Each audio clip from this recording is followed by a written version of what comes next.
June, get ready. You're going to your auntie's. I don't want to go to my auntie's. You're only going to be there a few hours. No, I don't want to go there because my cousin always messes with me. Tell his mama.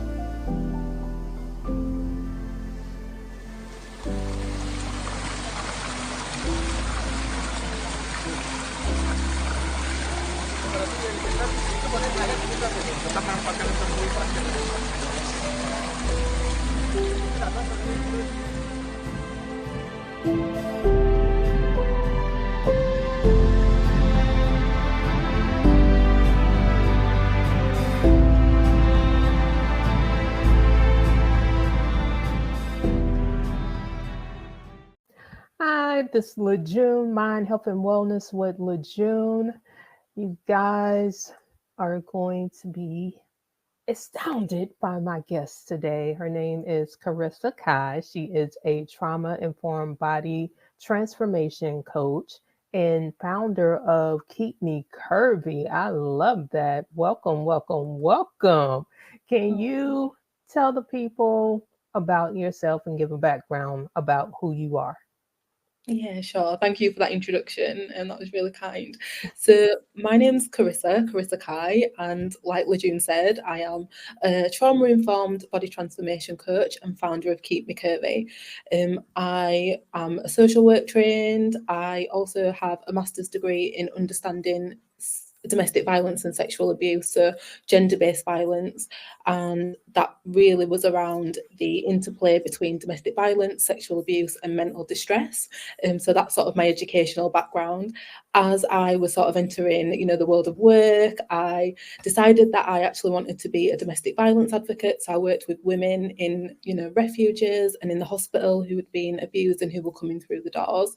And then I sort of transitioned away from that and I went into working with children. I actually managed children's homes for a little while before, doing a little bit of social work. And then I actually had a bit of a breakdown because I hadn't resolved the trauma from my past. So I'd sort of, had this really traumatic childhood, had a lot of like really traumatic events go on in childhood and hadn't resolved that trauma before going on to work with people who were experiencing trauma. So all of a sudden, I've got this really high pressure job and I just, broke down. So that was in 2020. So it was like at the height of the pandemic and the Black Lives Matter movement, and it was all just too much, right?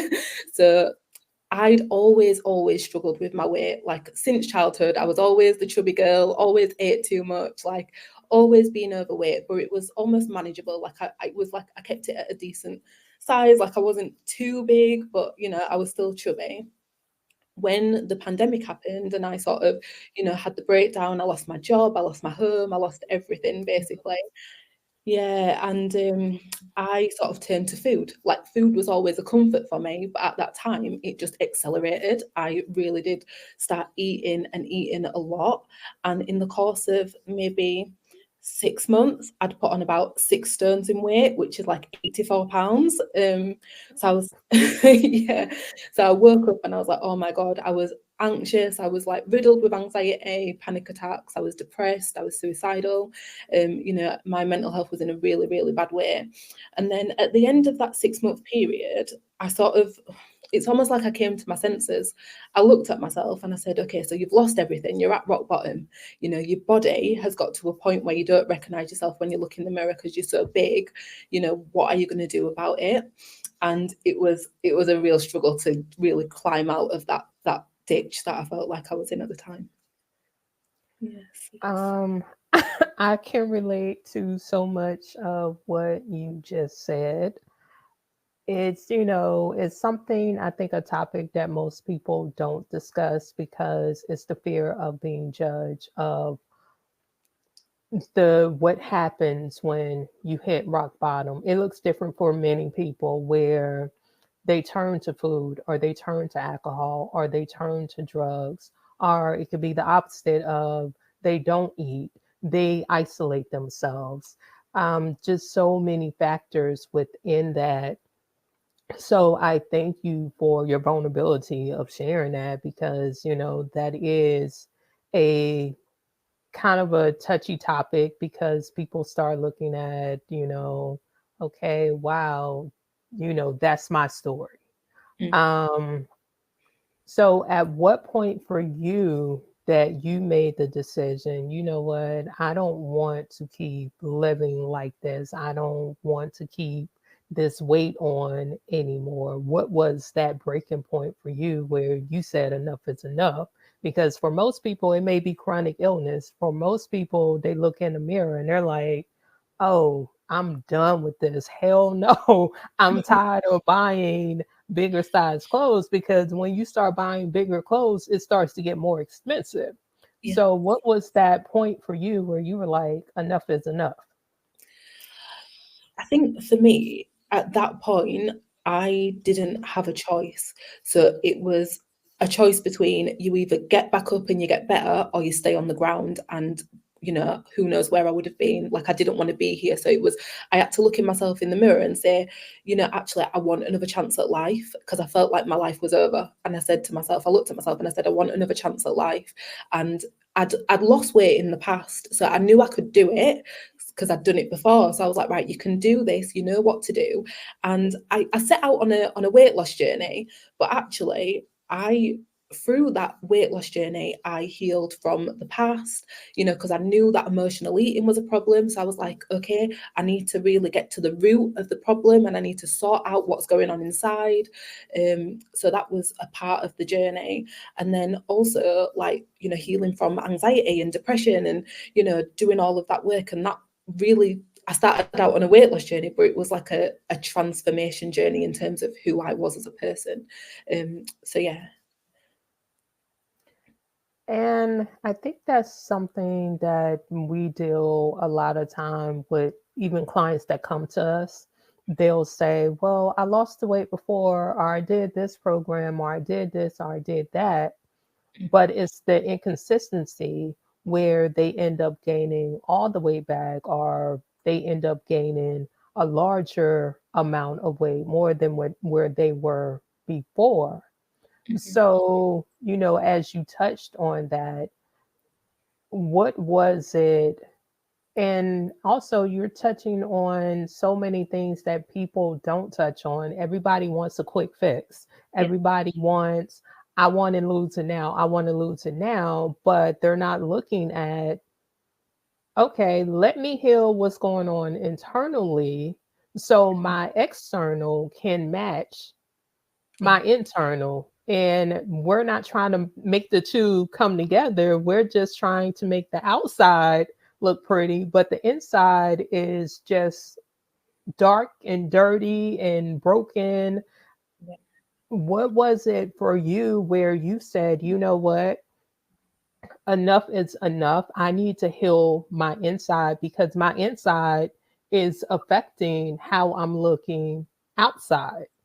Yeah. Yeah, I think that's twofold. So, as I mentioned earlier, my master's degree was in understanding, domestic violence, sexual abuse, gendered abuse. And one of the books on the course that was like recommended reading was The Body Keeps the Score. Have you ever heard of that book? Yes. Yeah, so in that book, he speaks about a study that was done by a researcher called Vincent Filletti.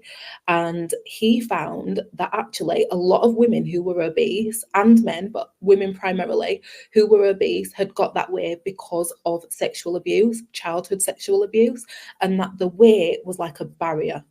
Now, I understood that because I'd read that book, but then I'd also listened to a lady who I love called Lisa Nichols, and I'd read her book in the past as well. And she said that she was wearing her weight as a barrier, and she didn't want anyone to come close to her because of like a relationship that she was in. And that's why she put the weight on. And it wasn't until she'd unpacked the emotional stuff that she was able to take the weight off, the jacket of the weight off. And it was the same with the women in the study. When they healed from the trauma, they were able to say, okay, I don't need this weight anymore.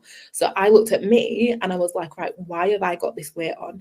And it was literally just a protective barrier from the world. The bigger I was, the harder it was for anybody to get near me. And I'd been, like I said, I'd been in so many harmful situations where I felt like I'd been in danger from different people, and just being a bit bigger gave me the feeling of safety, and I had to really unravel that in my mind and say, actually, no, Carissa, you are safe. I'm not a religious person, but I do believe in God, and I strongly believe in God, and I said, God's got you, and it was that faith that got me through as well.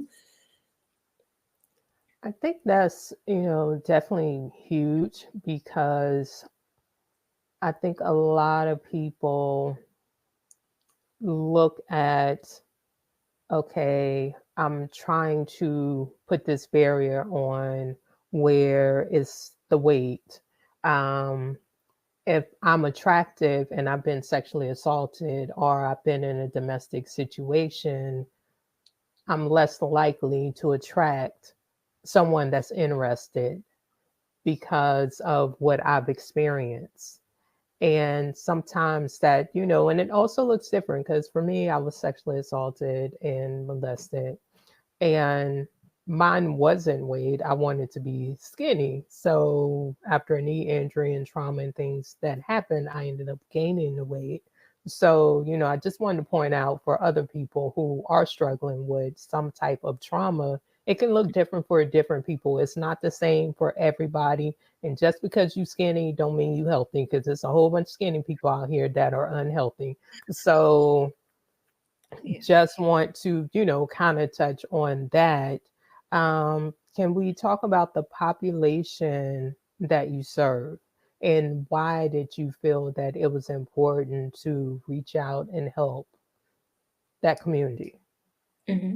So when I started Keep Me Curvy, it was almost like I'd worked backwards. So I'd done it for myself, and then I all of a sudden woke up and thought, I've got something here. I've got something that works. I've got a process. It's step by step, and I can take other people through it. And actually, I didn't know who I wanted to help. I wanted to help everyone, right? Because as women, that's what we're like. We want to help everyone, and I still struggle with that sometimes. But I actually had, a mentor, and she was saying, right, Carissa, who would benefit from it? Who's going to be open to it?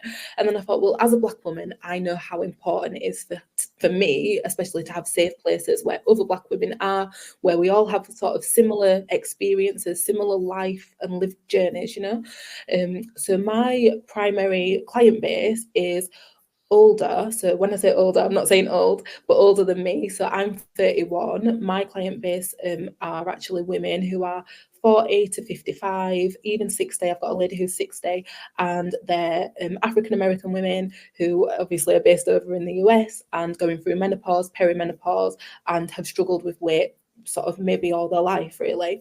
A lot of emotional eating, a lot of traumas from the past, and just sort of helping those women come through that. And this might seem, a little bit corny. I hope it doesn't come across this way, but like my idols in life are older Black American women. So think Oprah, Michelle Obama, Ayanna Van Zandt, Lisa Nichols. Like growing up, they're the women that I looked up to. So now to be able to serve like women who are in that population is like such a blessing to me, And I think that's very, because we all need that inspiration to get us to that other side. Because I love, those women as well as inspiration, especially if you're growing up in an area and you don't see individuals that look like you, that do what they do.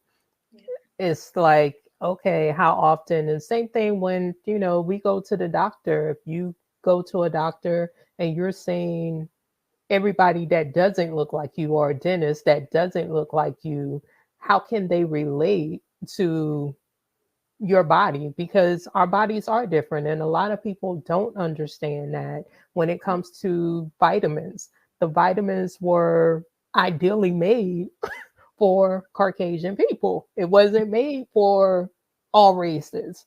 So when people typically take something, you hear, I don't see results, because they're taking it as it's suggesting. Yeah. But sometimes we may have to take a little more because our bodies are different than those individuals' bodies. Yeah.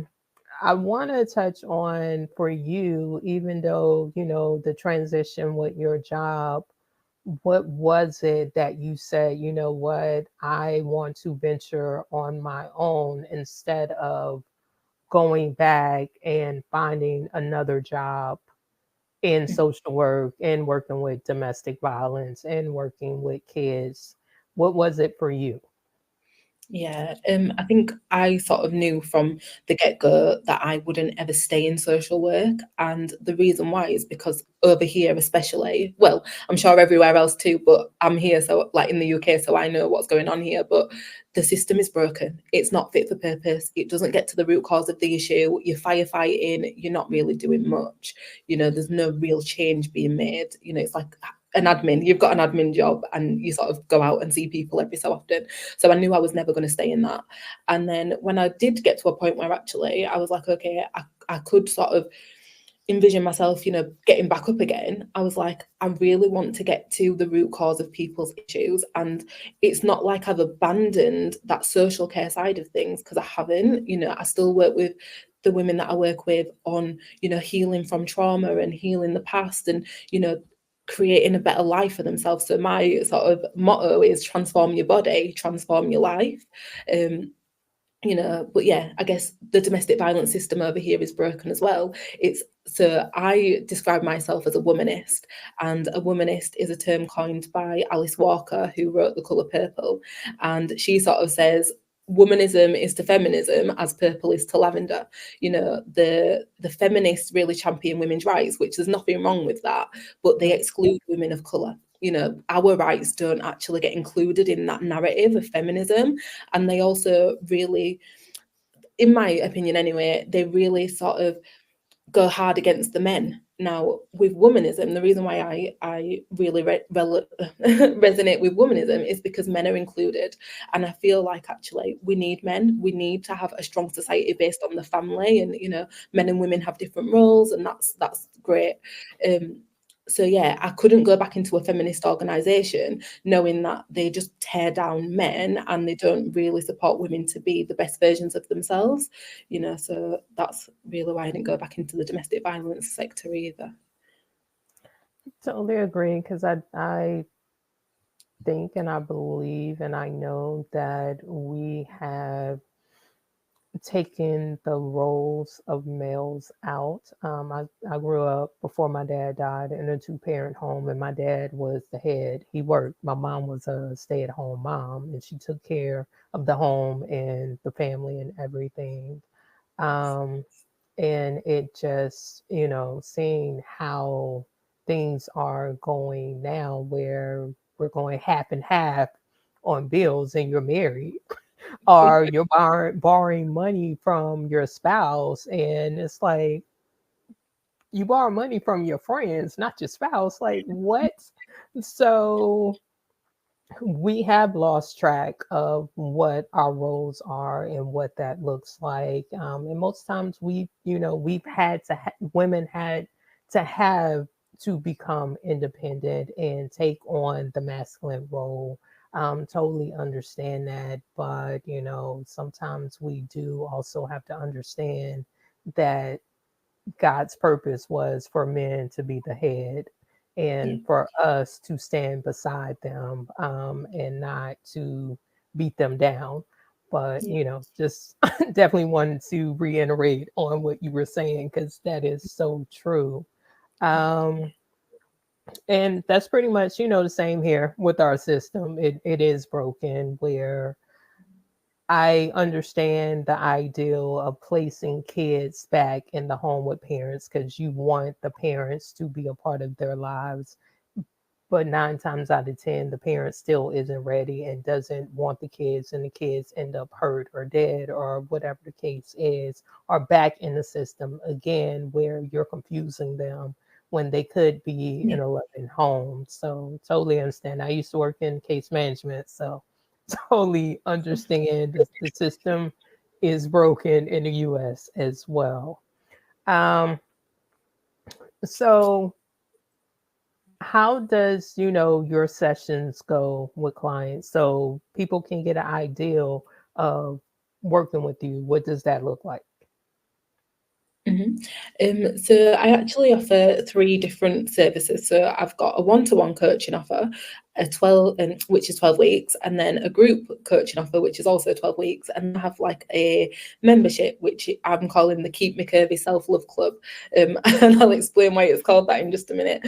But for the people who want like the coaching, they want that one-to-one or they want that group, it's based on a program that I put together. So it's a 7-step program. And if you're a one-to-one client, that's highly personalized. So you'll get your own fitness plan, you'll get your own meal plan. We'll go through each topic at your own pace and really delve deep into you and what needs to happen for you.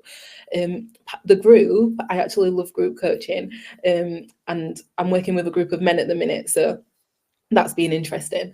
But for women, it's the same sort of process. So I take you through the program, but in a much more structured way. And then you've got the support of the group as well. And then you go away, do your tasks at the end of the session, come back next week, get that accountability and that support.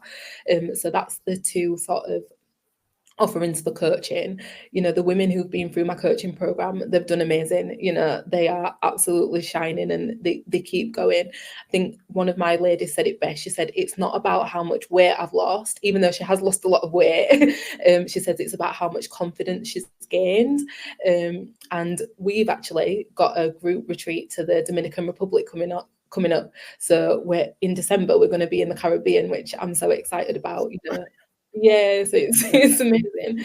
And then so the self-love club. So when I sort of first came up with Keep Me Curvy, I didn't have a membership in mind, but I realised as I was working with my women that actually they wanted ongoing support after the programme ended, because it's only 12 weeks. And I never say lose 30 pounds, lose 50 pounds, lose 10. I never say that, because everybody's going to do its own thing. 12 weeks isn't a lot of time, and it's about getting the foundation right. So I'm not here to say, right, you're going to look this way when it ends, you're going to look that way when it ends. But what I will guarantee is that if you do everything that I say and you follow the programme, that you will be set up for life to eat well, to exercise well, and to keep the weight off. So that's the program. And then the self-love club is actually, it's a membership of women, so an online community of women who want to continue the journey and get that accountability and support going forward. So my 4 key principles are fitness, nutrition, self-love, and the power of the mind. Now, I don't believe we can do anything unless our mindset's right. So I'll take women through challenges, we'll do certain practices and different things just to get our mindset right. And then we'll go into the fitness side of things, the nutrition side of things. But underpinning all of that is self-love, because without self-love, you're not going to eat right. Without self-love, you're not going to work out. Without self-love, you're not going to believe that you can have what it is that you want. So there's a lot of work on self-love, self-image, self-esteem that goes on in the membership and in the 2 programs. I love that, especially the part about the confidence. Kind of want to go more into that, because I think for most women, it is an issue with confidence. It's an issue with self-love. It's an issue with being authentic with themselves, because they have this mask on and is trying to figure out, who am I? I don't like this person. I don't like this size, but how can I figure out who I am? Because I've been this person for 40 years. I've been this person for 50 years. I've been this person for 60 years. So I guess my question is, I'm sure you've seen it where it comes where they start to truly figure out and self-identify who I am. Can you kind of talk about that and what that looks like? And also for yourself, with your struggle with weight, not just with clients, but with yourself as well. Yeah, so I think the first thing is self-love is a bit of a buzzword now, right? Like it's everywhere. But for me anyway, a few years ago, I had no idea what self-love was. I didn't know the definition of self-love. I didn't know how to put it into practice. And when my clients come to me, they don't know either. So it's almost like getting back to the basics, like what is it? Like what is self-love? And that's what I really do. I help people define what it means and how to put it into practice. And, I've had amazing results with that. Like women, like you said, who've been overweight for 40, 50 years, who actually look at themselves now and say, no, I deserve better. I want more for myself, because now I understand that I am worthy of love, and the only person who's going to love me how I want to be loved and how I deserve to be loved, first and foremost, is myself. Like, I've got one lady who, you know, she's obviously a bigger lady, and she made me smile because she said for the first time ever, she took her clothes off and went into the mirror and told herself that she loves herself. Now, that might seem like, yeah, like it's a big, That's yeah, big. Yeah. it's big, right? Yeah. And you know, I applaud her for doing that. I never asked her to do it. She got there on her own, you know. So that was, yeah, amazing. In terms of me, like how I found my self-love again, I think when you are, correct me if I'm wrong, but I think you've been in a similar space to me, like in terms of like being suicidal and feeling like you don't want to be here anymore. Like, that's the lowest place you can get, in my opinion. Like, there is no further down than that. So it was really looking at myself and thinking, what do I like about myself? You know, if I can't love myself yet, what do I like about myself? You know, and I had to list all the things that I loved about myself and that I liked about myself. Like, I'm generous, I'm kind, I'm caring, you know, my intentions are always pure and good. And I actually thought, you know what, actually, yeah, that's right. And that's to be celebrated. Even if I don't like the way that I look, I like who I am on the inside. And it started with that inner work first. So yeah, that's how I got there. And that's how I help my clients get there too. And I think that's a big thing because I think a lot of people don't look at the positive, even if it's not how you look. It is, okay, I'm kind, I'm giving, I'm very caring, I have a big heart. Um, those things, I love people. Those things help you really start horning in on, wow, okay, if I'm doing all of this and I'm all this person, why am I not seeing the beauty in myself? And again, like you said, the buzzword self love, we hear that so often, but I don't really think people really get to the root of what self love is, because for me, it was, I loved myself, but I wasn't in love with myself. Mhm. And those are two different things, because you can love pizza, but you're not in love with pizza. Mhm. Yeah. So I think those things have to be defined when it comes to the definition of self-love, because there's two versions. Do I love who I am? Am I in love with who I am, or am I in love with my looks? Am I in love with my body, or do I just love it? So totally different things. I think that's something that needs to be more talked about. And I definitely love that your client really started to see her worth and Yeah. started to confirm and affirm, you know what? I'm beautiful. I love who I am. And hey, keep doing it, because you have to do it, because we wait on other people to confirm and affirm us when it starts with us, because you're in a relationship and you're waiting on your partner to tell you, oh baby, I love that dress, I love your hair, and you may not get it. Mm. No, you're right. Yes. So you talked about meal plans. What does that look like for clients? Because we know everybody is on every area of food, where we have vegetarians, plant-based, Mhm. Presbyterian, the list goes on and on and on. So for you, when you're creating those plans with clients, are you guys working together? What does that look like? Yeah, so I think I'm in quite a fortunate position actually when it comes to that, and I'd never really thought about it until now. So thank you. But I grew up eating meat, dairy, all the rest of it, and then I actually transitioned into being a vegetarian. So I was a vegetarian for 3 years. Then I was a complete vegan for 4 years. Around, I think about 4 years, and now I'm like, I was a pescatarian as well somewhere within there, so I only ate fish. And now I don't eat meat, so I definitely don't eat meat, but I will have a little bit of dairy sometimes. I will have some fish now and again. So I'm really well versed when it comes to people's different sort of, requirements. So that's not a problem. I know how to make a high protein vegan meal plan. I know how to make a high protein pescatarian meal plan. That's never really been the issue. I don't recommend dieting. I'd never say go on keto, Yeah. but I say that, but then I've got clients, or I have like a few clients who are so determined to go on a diet. And obviously they're adult women, so you can do what you like. I'm not going to stop you. I can't stop you. But I will always give that advice and guidance around that and say, actually, this isn't the best way to do it. You can incorporate some carbs, like there are carbs that don't make you overweight, that do Right. give you energy.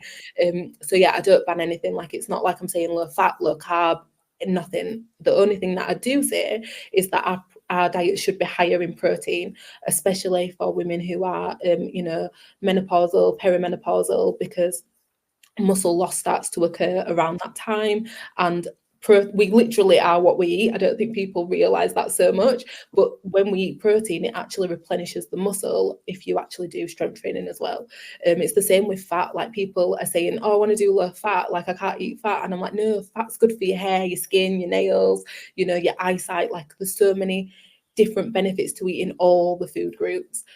So that's where I am with that, really. I totally agree. When it comes to popular diets and it comes to counting calories, supplements, what like diet pills, things like that. It's a lot. I don't get in that as well because when it comes to, I think counting calories can be stressful and overwhelming because you're sitting up there and you're trying to figure out, well, how many is this? Did I get my points today? Did I overdo it? It's too much. Yeah. So totally agree with you on that. I'm going to ask you 3 fun facts about Mhm. you. All right.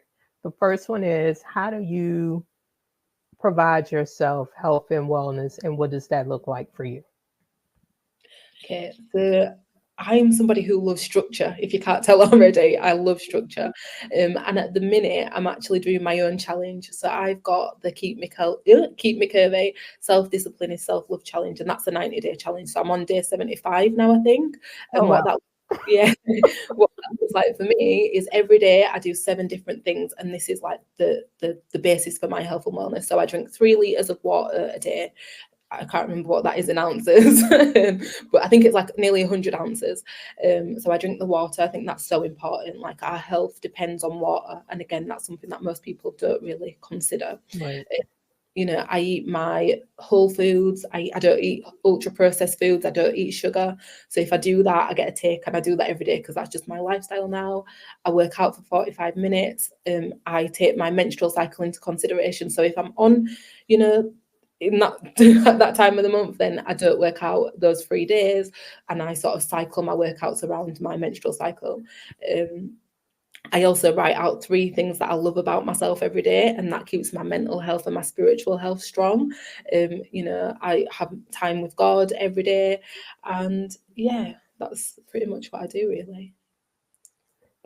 And you touched on periods because I think a lot of people try to go to the gym and they try to work out. I don't either because you really, because you're bloated at that time. You have water retention also during that time, and you're not really going to see the great benefits. And I think it's essential to rest and relax and make sure you're eating foods high in nutrients because you are losing blood. So thank you for touching on that because I don't think I've ever had anybody on here that touched on that before. So thank you. Um, if you could travel anywhere in the world, where would that be and why? Okay, so I've never been to the Caribbean, and I'm from the Caribbean. Like, my parents are from the Caribbean, but I've never been. And so we're going to the Dominican in December, so I'm so looking forward to that. But other than that, I would really like to go to Grenada, because that's where my granddad's from, and my granddad passed away in 2020, and we've got a really big family out there, so it'd be really great to get out there and just go and meet the family and enjoy the vibes. I have some friends whose parents are from there, and definitely heard it's beautiful. I would love to go myself to see what it looks like. Um, Favorite food. What is a your favorite food? And Favorite. why? What is it about it that you're like, okay, I'm craving it, I gotta have it. Oh, it's so different. I don't have food cravings anymore. I've got rid of those now. And my relationship with food is so different than it used to be. Like I don't have an emotional relationship with food anymore. Like I don't crave anything. I don't put any food on a pedestal. The first thing that came to mind was chickpeas. And only because I like roasted chickpeas. And I've got my niece is 2.5, and every time she comes to my house, she associates it with chickpeas. So she says, Auntie Chris, I want chickpeas. So I guess chickpeas. But in the past, when I was bigger and I did have that emotional connection to food, I would have said, macaroni cheese, Oh pizza, well. chips, cheesy fries. But no, now I don't have that emotional connection to food anymore. I enjoy all the food that I eat. It's all wholesome. It's all good for me, and it all tastes good.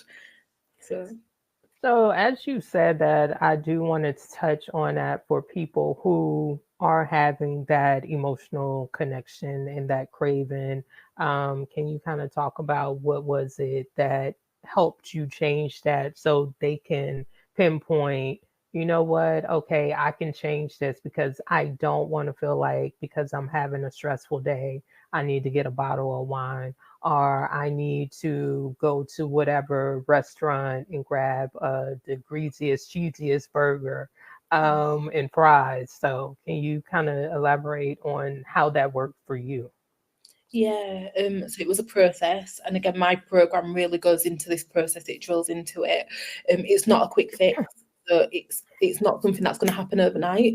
For some people it might. For me, it didn't happen overnight, and it's something not to be ashamed about as well. Like if you are still in that place, do not shame yourself about it. First and foremost, like it's a normal response to what you've been through to be in that position.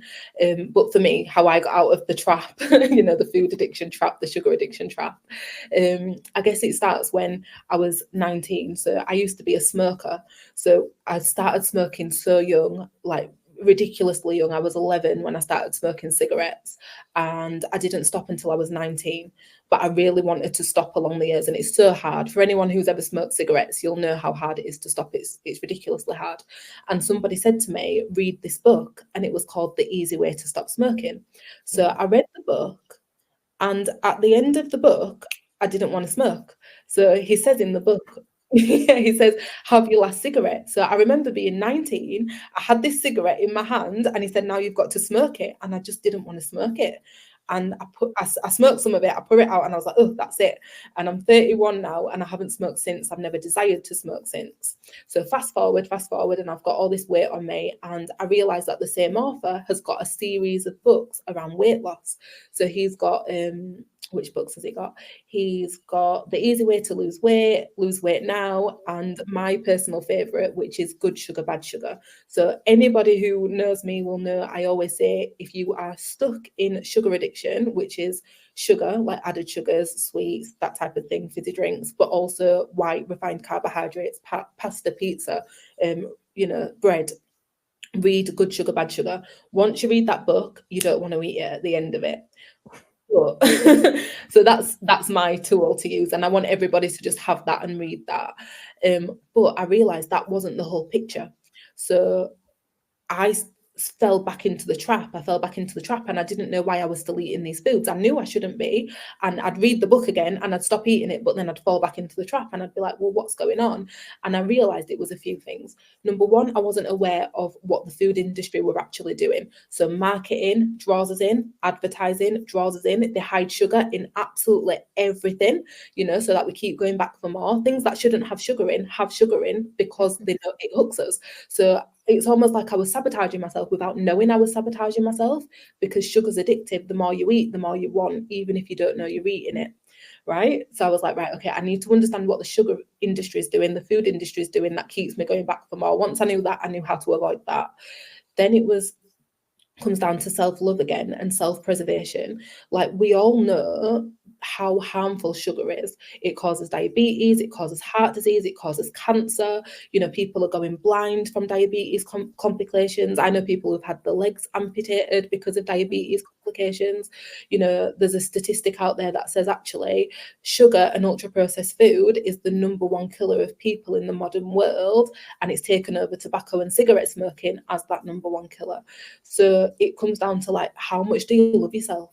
How much is your life worth? You know, how much do you want to stay happy, healthy, and alive? And again, it's doing that healing work and that self-love work to actually get there. Like, nobody could offer me this food now because I know it's going to harm me, and I'm not going to do anything to harm myself because I love myself. You know, so they're the triad of three things that I would say you need to, number one, read the book to unravel the brainwashing, because that's what the book does.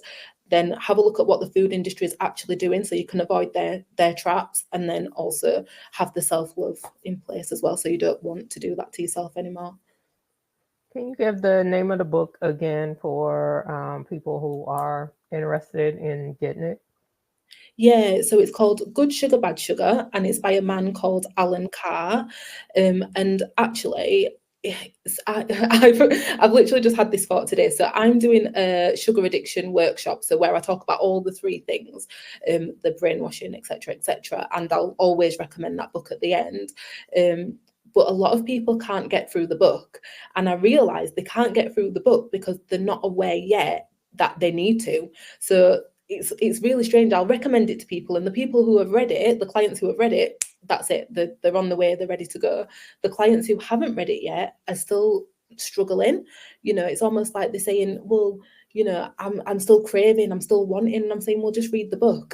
So I've got this free yourself from sugar addiction workshop coming up, and I'm thinking of doing a 5-day sprint where every day for five, this is just something I thought about today, so whether it happens or not, I don't know, but I want it to happen. Every day for 5 days, we will come together on like a Zoom, like as a group, and we'll have our cameras on or off, microphones off, and just have the book playing for an hour. So it's a 5-hour long audio book. And if we come together as a group and do it that way, we can have this book read in 5 days. And Yeah. that's what I'm hoping to do, because people just aren't getting through it because, number one, they don't have the self-love enough to.